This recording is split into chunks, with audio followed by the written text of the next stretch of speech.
The other day I was like, do you guys remember when you just wake up as a human and your back would just randomly hurt? And they were all like, no. The absolute worst thing a vampire can do ever is turn a child into an immortal. Meanwhile, we have two creepshow 12-year-old twins running the entire show from Italy. 3,000-year-old Shining twins. We're the only ones that are allowed to be children. No one can be over 40. No uggos. Let's start an entire war over Edward and Bella's kid. There's a 15-year-old Irish one. Looks like a kid to me. Now there's some teen wolf around. This kid jumps into the air. Suddenly he's a wolf. Please, I'm trying to kill a bear in stilettos. Don't worry, I fell in love with the baby. Hello? Fair enough, your age gap is less than Edward and the teenagers. Yesterday, Bella was like, Edward's younger than me. That little bitch has a lot of balls. I can't believe that I became immortal when I was old enough to vote. When I was your age, women couldn't even vote at all. No one could vote. I told the teen wolf at Edward's Lolita woodland wedding, you better make sure that he bites her. The last thing I need is Edward's mopey ass living for another 109 years as a virgin and a widower. I just broke the headboard. It's so hot when you try so hard not to murder me.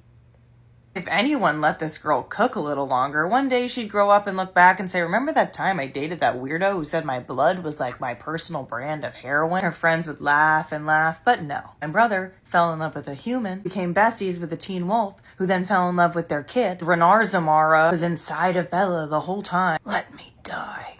Fine, I'll be the one to say it. Edward, you're being creepy. I don't care that Bella's a human. I care that you're like 109. She's 17. Forget about 9/11. She doesn't even remember World War II. Don't get me wrong, I'm very grateful to be an immortal. I get to sparkle in the sun, but no one told me that I would be stuck going to high school for the rest of eternity. If I had known I was gonna have this body until the sun blows up, I would have gotten some Botox first. Oh, we have to go to high school over and over again so no one suspects that we're vampires. Honey, I'm tackling deer in a cocktail dress. My father is a 23-year-old doctor who has 8 17-year-old kids. I think they know.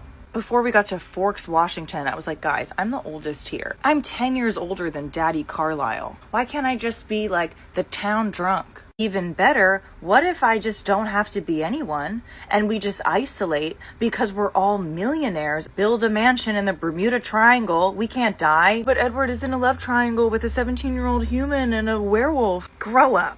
We actually have to stay in this town a little bit longer because Edward got the human pregnant with a half-human, half-vampire baby. 109 years old and you still can't get them to use a condom? Excuse me? We've graduated from high school like 80 times. Do you know how many sex ed classes we've had where a gym teacher put a condom over a fist and said, you think you're too big for this, boys? Edward can read minds and he can't read a book on anatomy? Somebody